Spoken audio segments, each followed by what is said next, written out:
Hello and welcome back. We're looking at k-nearest neighbour here, and what we looked at last time was the measure of distance that we use in k-nearest neighbour, and hopefully you'll all be convinced now that if you're doing k-nearest neighbour, then the best distance measure is the Mahalanobis distance. Having settled that argument, we can now move on to exactly how we calculate the k-nearest neighbour number, the k-nearest neighbour metric, and I'll be running through some examples initially in Excel to show how straightforward the calculation is and how we can evaluate the results, how we can assess the results and look at what they actually mean. So, having calculated the distance measure, we can now move on to the calculation of what the k-nearest neighbour metric is, what the k-nearest neighbour score is.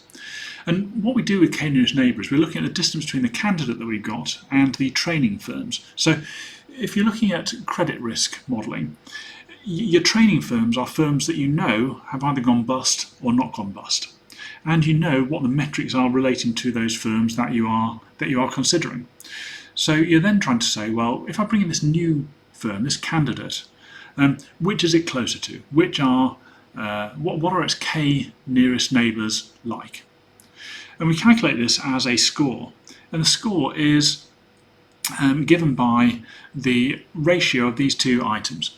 It's this indicator function divided by the Mahalanobis distance, and it's summed over the k-nearest neighbours that you're using, and then that's divided by just 1 over the Mahalanobis distance, summed over the k-nearest neighbours that you're using. So what does this mean? The IXM is an indicator function. So if you've got an insolvent firm, the indicator function is 1. If you've got a solvent firm, it's 0. And you want to weight this by the inverse of the Mahalanobis distance. So in other words, the closer a candidate firm, the closer a training company is to your candidate company, the greater the weight that indicator function will have. So if the closest company is insolvent, but the one which is twice as far away is insolvent, then the weight of that closest firm will be twice as much as the weight of the second closest firm. So 1 over the Mahalanobis distance is the weight that we're using on both the numerator and the denominator. So if you've got, say, 6 training firms, so using k equals 6, you're looking at your 6 nearest neighbours. And say, for example, that each of these firms is insolvent. That means that I of xm is going to be 1 in each of those cases. And then you do 1 over dxm for the first 6 firms, and you take the sum of that number. And then you divide it by just the sum of 1 over dxm, and your result will be 1, because every one of those firms is insolvent. So your kNN score is 1. Say that you had your 6 closest firms were all solvent, and that meant that IXM was 0. Now, if you've got 0 over dxm for the first 6 firms, and you add it up, well, that's going to give you 0. It doesn't really matter what's happening on your denominator, your kNN score is going to be 0. So what that means is your kNN score tells you whether you believe that your candidate firm is going to be solvent if it's 1, or insolvent if it's 0. Now the interesting thing happens when you've got a mix of firms. So say that you look at your 6 closest firms, and the first 3 are insolvent, and the next 3 nearest are solvent. So this is where the weighting comes in, because if you take your indicator function, which is going to be 1 for the first 3 and 0 for the next 3, and you divide it by the Mahalanobis distance, because dxm is getting bigger the further away you get, that weight of 1 over dxm is going to be getting smaller. And then you divide that again by your sum of 1 to 6 of those scores. And what that's doing is it's giving you a weighted average of the indicator function based on the inverse of the Mahalanobis distance, the inverse of the distance from that candidate firm. So even though you might have 3 solvent and 3 insolvent, your kNN score is going to be much greater than a half, because the 3 closest ones, the 3 which have the greatest weight, those are all insolvent. So that's the rationale behind this kNN score. It's basically taking your first k neighbours, the 6, in this case, closest neighbours, looking at whether they're solvent or insolvent, and weighting that by how close they are. And the closer a neighbour is, the greater the weight of that indicator function. So the key question is, how many neighbours? How big is k? And there's a couple of ways of doing this. There's an easy way, which is you just use a rule of thumb that if you've got m firms in your training set, you use the square root of m for the number of neighbours. That's the easy way. It's also not a particularly reliable way. The alternative is to use the data in the training set. So here's how it gets a little bit more complicated, because, and this is one of the reasons that it is a more modern approach, because you need to do quite a few calculations for this. The first thing you want to do is, this is before you get any candidate firms, and it's just looking at the training set. And what you do for the training set is you would calculate the kNN score for all of the firms in the training set. And you calculate it for all values of k in the training set. So if you've got 50 firms, you are calculating the k nearest neighbour for each of those 50 firms, and you're calculating it for each firm 49 times, because you're looking at all the neighbours from 1 right up to every other neighbour, which is 49. The next thing you do is you look at that kNN score, and you then subtract from it what the actual status of that firm is. So if you've got a kNN score of, say, 0.7 for a particular firm and a particular number of neighbours, you then say, well, the firm itself is actually going to have been solvent, so I will be 0, or it's going to have been insolvent, in which case it'll be 1. So you subtract the known status of that firm from the score that it got, and then you square it, because that means it's positive. And you do that again for all firms and for all values of k, for all possible values of the nearest neighbour. And the trick then is to find the value of k which minimises that sum of the kNN score minus the indicator score summed over all the firms.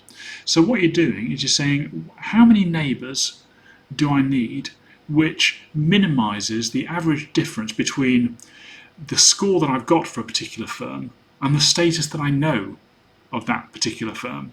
And as you can imagine, that's quite a few calculations if you've got a large data set. So it is hard, but it's a little bit more robust than square root of n.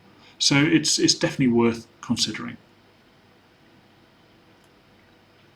So here is an example with some financial data. I've got 50 firms in my training set. I know if they were solvent or insolvent, and I also know this particular amount of information from them, which is the information I've used previously. EBIT over assets, the log of assets over liabilities, retained earnings over assets, and free cash flow over assets. So I've stuck it in a spreadsheet, and I've also got a couple of candidates. And I've got one candidate which I know is solvent and another which I know is insolvent. And I've got the same information as I've got for the training set. I've got EBIT over assets, log of assets over liabilities, retained earnings over assets, and free cash flow over assets. So as you can see, what I've got there is the information for the training set in rows A to E and columns A to E and row 5 onwards, and then in rows 1 and 2 I've got the candidate information. So looking at candidate 1, what I first want to do, because I'm looking at distance, is to take that information from the training set and subtract the information for candidate 1, because that will give me the distance of each of those firms from the candidate for each of those different variables. So that's the first thing I do, and that is given in columns G to J. And as you can see, the formula is simply B6 minus B$1, which just means that as I copy that down, I'm using row 1 every time, even though I'll be moving down rows 6, 7, 8 for the training set data. Now if I just shift across, the next thing I want to do is to calculate that covariance matrix. So this is the thing which allows me to standardize the data. And what I do there is simply calculate the covariance of each of those distances. So column G, H, I and J are the difference in those values of candidate 1 and the training portfolio. And I'm calculating the covariance matrix of all of those items there. As you can see there, it's not just the variance, it is the covariances. Now, if I'm doing this in 2 dimensions, which I do so you can see a chart, I can do this for the Euclidean distance, which is simply, as you'll remember, it's that what's actually a transposed vector in G6 to H6 multiplied by the transpose of that, which turns it into a normal vector of G6 H6, and square root it. So that will give me the Euclidean distance of candidate 1 from the first item in the training set based on those two variables. Or I can calculate the Mahalanobis distance, which is the same calculation, but it's got the matrix inverse of the first 4 items, or the first 2 by 2 items of that covariance matrix. So what that gives me is the Euclidean and the Mahalanobis distances for candidate 1 from the various firms in the training portfolio. You can also do it quite easily over 4 dimensions. It's essentially the same, you're just stretching the size of the vector from 2 to 4. And the Mahalanobis similarly, over 4 dimensions, it's just used the whole covariance matrix, put in the middle as the matrix inverse. Now, the first candidate, which is known solvent, we can view this 2-dimensional case on a chart here. And the nature of the candidate is pretty clear. I mean, it sits very squarely in the middle of all of those solvent firms, and it's also confirmed by the Euclidean and Mahalanobis distances that you calculate for values of k, anything from 1 right up to a pretty large number. So the kNN score, how do we interpret it? Well, if it's greater than 0.5, it suggests our candidate firm is going to be insolvent. If it's less than 0.5, it suggests it's going to be solvent. And you can see here, this gives the 2-dimensional results. Probably worth explaining what's going on here. I've got a bar chart of the Euclidean or the Mahalanobis distance, and if the bar is blue, it means that firm that we're looking at that distance is solvent.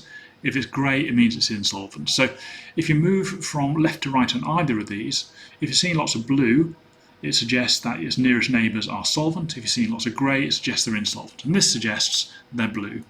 And the kNN score is it stays 0 for a very long time, which means that for pretty large numbers of k, you're getting a prediction that the firm is solvent because all of its neighbours are 0. What that means is, if you remember from the kNN score, it's 0. Whatever weights you've got for Euclidean or Mahalanobis distance, it's 0 divided by a number, it's going to be 0. It suggests it's going to be solvent. So very low kNN scores. 4-dimensional, similar results, lots of blue, very low score. There's no doubt that this will be a solvent firm according to this analysis. So that's for our second candidate now, which we know is insolvent. It's still pretty clear here, although you can see there are a few more solvent firms which are close to it. It isn't right in the middle of this group of insolvent firms. It's confirmed anyway as being an insolvent firm according to both Euclidean and Mahalanobis distance. For 2 dimensions, anyway. But you can see the impact of the Mahalanobis distance is more pronounced. What you can also see is if you move to 4 dimensions, then that doesn't seem to perform as well as 2 dimensions in this case. So again here, what we've got, the first few candidates there, the first few firms that this candidate is closest to for Euclidean distance are insolvent, they're grey bars. For Mahalanobis distance, 4 out of the first 5 are insolvent. And what does this translate to in terms of score? Well, if the first 3 are insolvent, that suggests that on average our assessment is going to be it is an insolvent firm.